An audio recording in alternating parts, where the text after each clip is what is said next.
Hey, so some of you have recently discovered that I'm a dork, and I play, or used to play, a lot of Irish tin whistle before I picked up the guitar.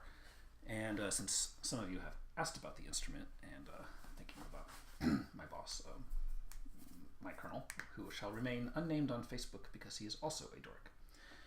He and his wife like to go to conventions and cosplay, and I can't make fun of them for that because I do conventions too, although I don't cosplay. But anyway,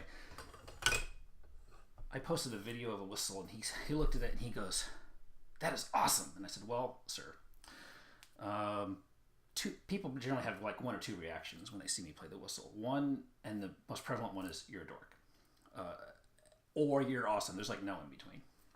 So he's in the awesome camp, and then he's like, "Can you bring your whistle over and try it a little bit?" So, of course, that gets me into doing what I want to do is like a music geek presentation on the whistles. It's like sharing, like all your guitars, and you want to sit down with someone and go, "Okay, this guitar sounds like this," and you hit one note, and this guitar sounds like this, and you hit one note, and this, and they're like really bored unless they're a music geek. So this is for music geeks, whistle geeks, or people who just like hearing about different instruments and understanding that every instrument has a wide range of stuff, and you wonder why people collect lots of different kinds of instruments. Like, well, it's off screen, but my guitar collection, I have a whistle collection, and I've selected probably the best of them from cheap to expensive that I have. I got 1, 2, 3, 4, 5, 6, 7, 8, 9 here, including this is a whistle. This is not a flute. It sounds like a flute, and it's harder to play. And I'll get to that. Probably say that for the last one because, frankly, I suck at this one the most. I need to spend more time on this. But that being said, I have a Clark whistle, a modified Clark whistle. They call it, I don't know, it's like a Celtic tin whistle. It's made for tourists, but it's actually one of the better ones I have. These are all in the cheap range. I can't remember what they cost. I think these were all $10 or under, maybe $5 a piece. I don't know. Then we got a Dixon whistle. Now we're getting a little bit more traditional. This is called a Dixon traditional whistle. I don't remember how much it cost. It's maybe, I don't know, $20, $30, who knows. Made of brass, and moving up in range by the same company. We have so that's a Dixon traditional, I think, and this is just a normal, straightforward Dixon whistle, which is one of the most probably popular from what I can tell now. I've been out of the whistle scene for a while, so some of the whistle makers I knew and aren't making whistles anymore, so like the market has changed. But Dixon is still in business, and that's a respectable brand. So those are, I'd say, my mid-range to low-range whistles, and they sound great, and they're great to learn on, and sometimes they're better to record with than the expensive stuff because they sound more authentic. And I think originally the tin whistle was a cheap instrument. And then I have probably my three prizes, and this brass one I really need to polish. I mean, it's like super shiny brass, but I suck and I don't polish it, so it's all not shiny. But I have, talk about this one first. And you see me play this on YouTube a little bit. This is a Burke whistle. It's handmade. It's aluminum. All of these are in the key of D. They make whistles in other keys too. They get bigger. They get harder to play. But D is I'd say 90% of your Irish music is in the key of D or G, and these play D and G just fine. I like this one because it's a little quieter than the others. It's a good one for introducing someone to the whistle in a room. And then I have, you'll get to hear all of them, but I'm just going to do a preview right now. And then this one is a Sweetheart tin whistle. And it's not tin, obviously, it's wood. It's actually laminated wood, so you don't have to worry about oiling it and worrying about the elements. So it has the qualities of, sound qualities of wood and the maintenance of a metal whistle. Other than I have a cork in here that I have to put cork grease on when I use it, and so this comes apart. And it has a fife head too, but I can't, for the life of me, figure out flutes and fifes. I can just do whistles because this makes it easier. And then finally, this is probably my prized possession. It is a Copeland D.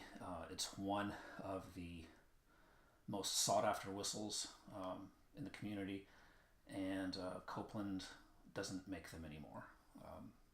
I honestly don't know why. I don't know if he's just stopped doing it, or he's passed away, or what. But I was fortunate enough to get one of these about a year before they stopped, and this was not cheap by whistle standards. I mean, by guitar standards, this is all cheap, right?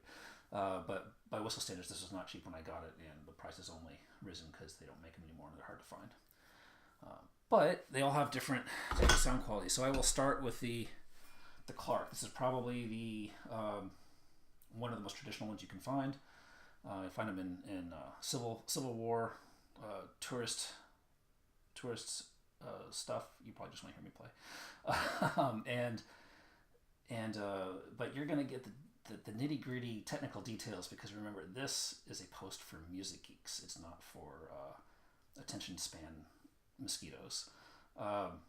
So like one of the differences, and it makes a difference in sound, like let's say between this style, you see it's a straight whistle, and this one is, I don't know if you can see that on the screen, it's conical. It tapers, it gets narrow here, and that makes a difference in the sound too. Okay, so I'll probably play just two, no repeats, just 2 bars of a tune. I kind of want to get the same tune on all of them so you can kind of hear the difference. And this is probably one of the most traditional sounding ones you can get.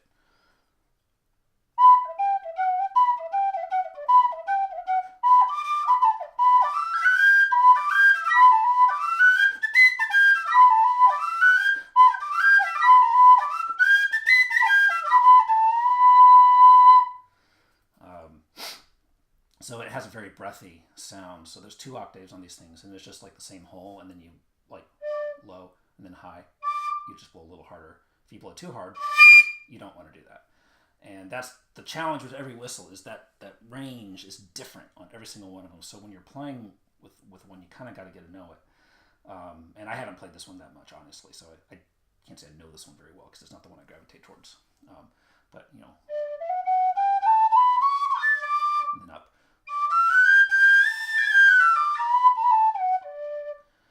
And so in Irish music, you'll get like straight notes, like the tune I had just been playing was called The Butterfly, you know, and it's just,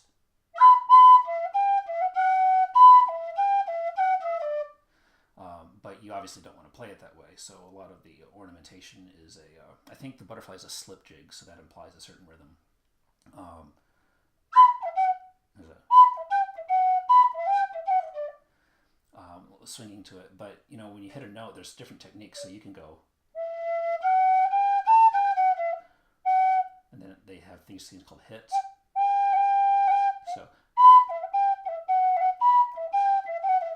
So that tap is something I add to the music, and just because it felt right to me. And then that phrase right there, I added a slide. And I find that sliding sound to me is like really indicative of the Celtic Irish feel.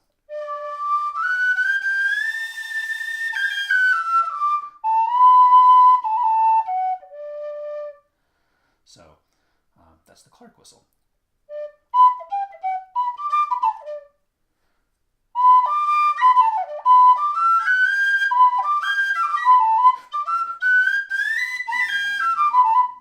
You get the idea. So I'm going to move to, this is the modified Clark whistle. So there was someone on eBay or a whistle group or something. So modding your whistles is like apparently a thing, just like modding guitars is. And I tried some cheap modding, and frankly I wasn't very good at it, but you can like put wax inside some of the whistle heads, and it changes the way they intone. And so this one has a wood block in here, and so I don't know all the modifications on this one, but the one that I can see is, you can see this is the original, and then this is, they've carved it and they've cut into it somehow, and I can't tell what, they have to have done something inside here because it's not just the outside, so that's kind of a comfort thing, so you're not just sucking on this big, you know, it's like, actually tastes like a building block. You ever, you know, play with the building blocks when you're a kid and put them in your mouth? Yeah, that's what this tastes like. So anyway, the modified Clark. So for comparison, let me find the holes.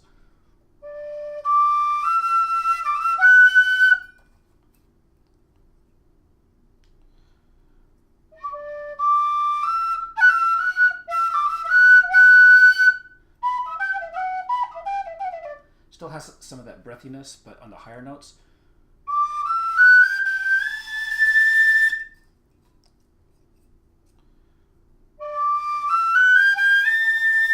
This one's a little louder. I say this one's a little sweeter. The problem I have with the Clark whistle is I love the breathy sound to it. It's not like a squeaky recorder or a perfect flute. It has that goes over it. But the problem with the Clark is your breath escapes you so quickly, so it's hard. When you're playing, and so the jewel is to find a whistle that kind of sounds like this with very minimal breath expenditure, and then you can keep doing runs. And so this is a little bit better on the breath.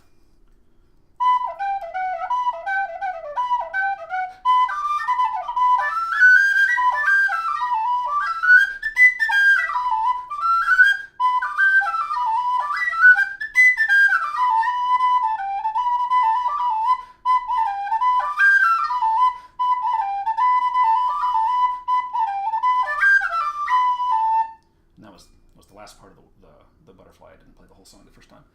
The problem I have with this one, sounds good, but frankly, they're still just both cheap, and I mean cheap from they carved this out here, and this metal is actually kind of sharp on the lips, so sounds good, but not fun.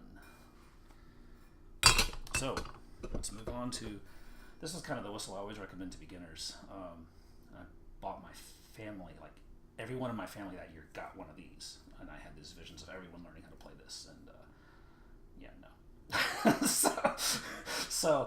But this, I think it's just called the Celtic. I can't read it anymore. But it has this like little golden, Celtic knot on it, and it's all, hey, yeah, we're Celtic. But it has a good sound.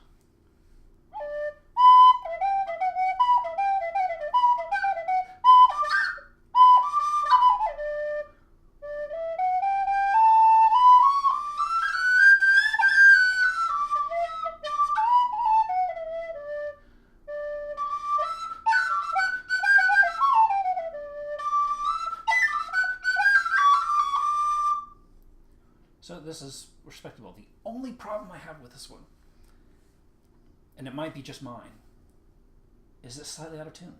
It's slightly flat. Not with itself, but with D.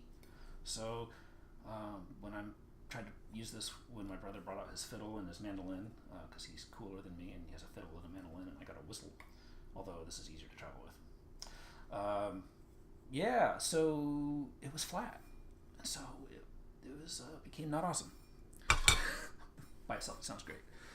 So now we're getting into the mid-range. Here's the Dixon whistle. And it's a little bit less breathy, actually.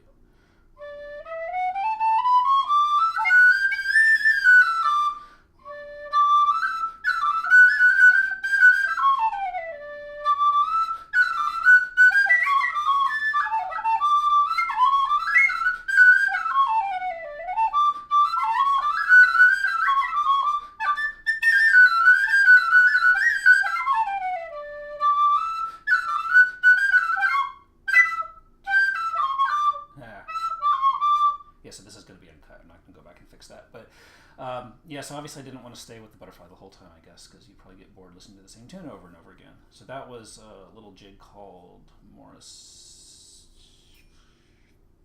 someone's favorite, Tobin's favorite. Morrison's is a different one. Tobin's favorite.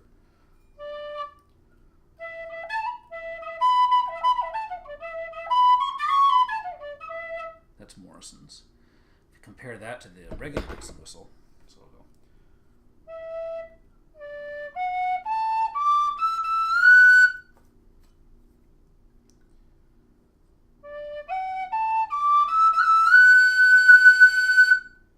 It's kind of weird. I almost like the cheaper one better, in that it's actually harder to tame. This squeaks a little bit more when you get going on, and that's the other thing. You kind of got to warm these up. They sound great like for the first 10 notes, but then they condense, and then you're just like sucking in air, and they squeak. And you kind of, it's better to warm them up past that. So all these are cold whistles. So if I squeak, I squeak. But yeah, I kind of like this sound better in the same way I like a single coil guitar more than the humbucker guitar. For your guitar geeks out there, it just has a little bit more character to the note. This one's a little bit more straightforward and pure, but this is easier to play and easier to tame. So if I was going to a session, I think I would pick this one because honestly, when you're in a group with a whole bunch of people, no one can hear the nuances of your whistle. You're just hitting the melody along with everyone else. So.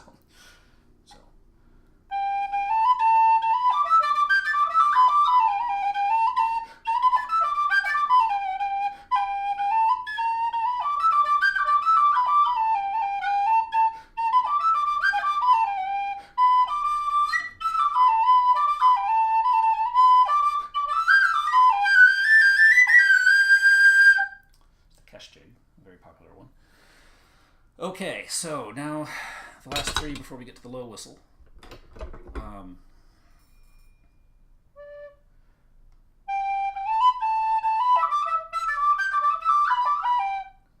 Yeah, so this one's kind of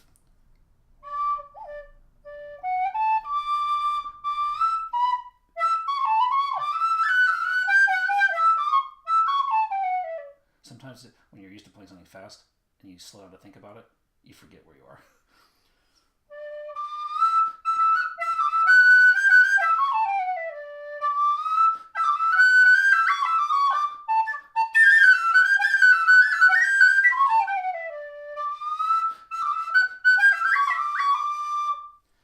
So this one almost sounds a little bit more, I don't know, I like it more than the Dixon. It's harder to tame. The Dixon's easier to play. But this one, to me, has a little bit more of a chime or high organ. It sounds like aluminum. It sounds like a metal tube. I guess in the way the other one doesn't.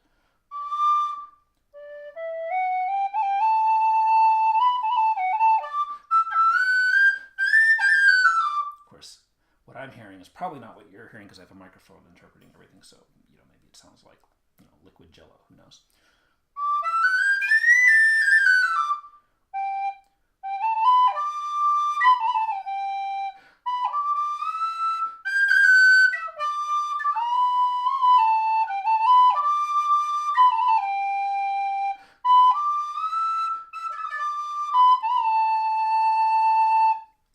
So I'm sure everyone learns the Hobbit song, Lord of the Rings, when they pick up the whistle. And if they don't, they should. So this one is like a huge departure from all the other sounds. This one is actually sounds a little bit closer to a recorder, maybe? A wood instrument. So we got the sweet tone of the Burke whistle.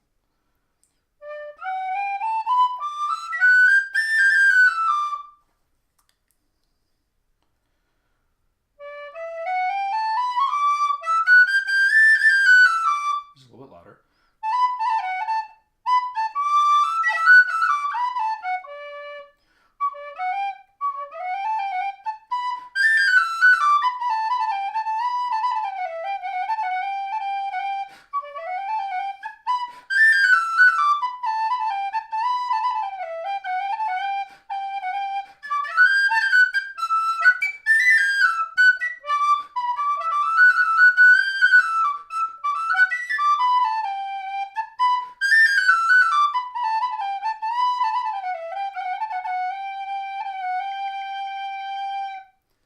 So that was a tune called Captain Taylor's March. This, I hate this one. It's the most beautiful one I have. Because it sounded so unique, and the higher notes have a very sweet, maybe not sweet. It has a quality that I like. I find this one the most difficult to tame because when it gets warmed up,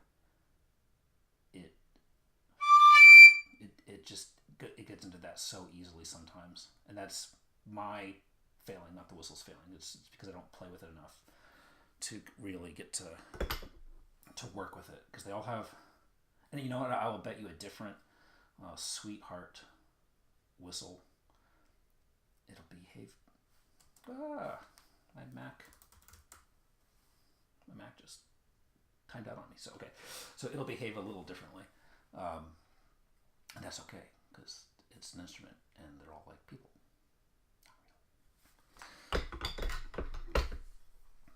I hope you can hear me on this mic. I'm talking like really low because the whistles are loud. So this is the Copeland. It's cold. Usually with this one, I'll to try to warm up the metal just a little bit. That's the one I suck on the most. This is actually my favorite sound of all of them. But again, it's a little harder to tame. So if I'm doing a quick recording or something, I'll pick a more forgiving whistle. But this has just that breathy full. It actually sounds a little bit more like the lower end whistles, the cheaper whistles, but it's just with minimal breath and everything's so well made on this. The holes feel nice in the fingers. Everything feels nice on the lips. So.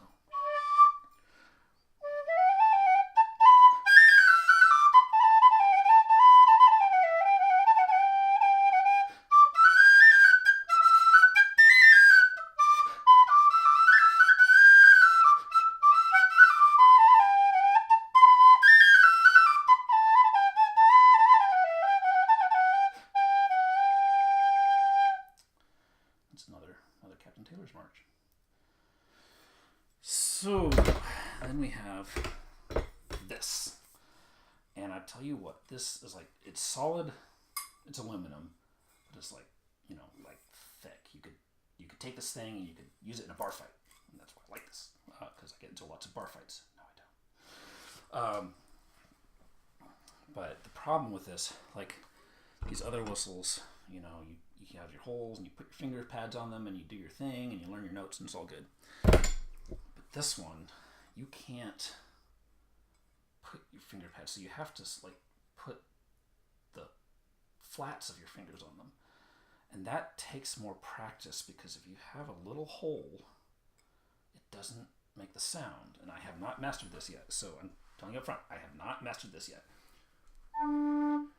But I love the sound.